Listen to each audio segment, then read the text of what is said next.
So I've just finished my review of Smokehead, which is an Islay mystery malt, and I always think that with these mystery malts, one of the most fun things about them is trying to guess what distillery is responsible for the whiskey in the bottle.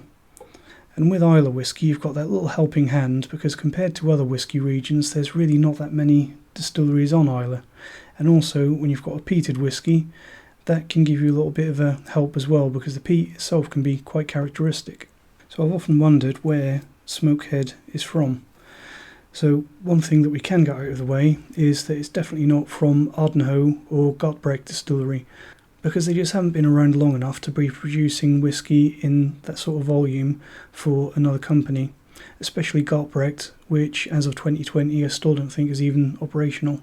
It's also almost certainly not from Kilchoman, apart from the fact that it tastes nothing like Kilchoman.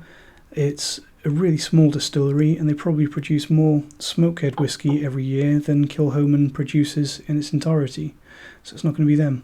You've got Lagavulin and Bowmore on Islay, and I've been told fairly recently by distillery staff that neither of those distilleries sell any whiskey to independent bottlers or blenders, so it's really unlikely to be from Lagavulin or Bowmore.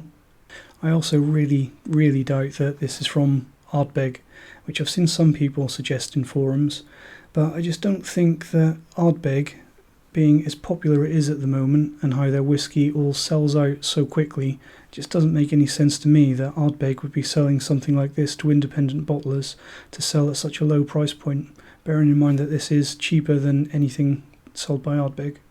Bruichladdich obviously produce lots of peated whiskey under the Port Charlotte and Octomore names, but I really don't think that this is from Bruichladdich. In my opinion, the flavour profile is just not right for that distillery. Bunnahabhain is an interesting possibility. Bunnahabhain actually produce quite a lot of peated whiskey these days, and they also produce in reasonable volumes. And in my opinion, I think a lot of the Islay mystery malts do come from Bunnahabhain. I think that Bunnahabhain as a distillery slips under most people's radars when they're thinking about mystery malts, because it's generally associated with that completely unpeated sherried style.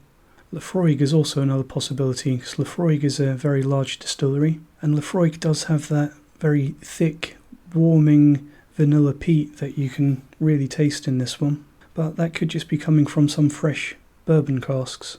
Because even though that warming vanilla peat is a hallmark of Laphroaig whiskey, there's nothing saying that Ian MacLeod can't take a whiskey from somewhere else and give it a similar treatment to come up with a similar profile. I also think that this is a fair bit more complex than your average young Laphroaig, especially the sweet and sour and ashy notes.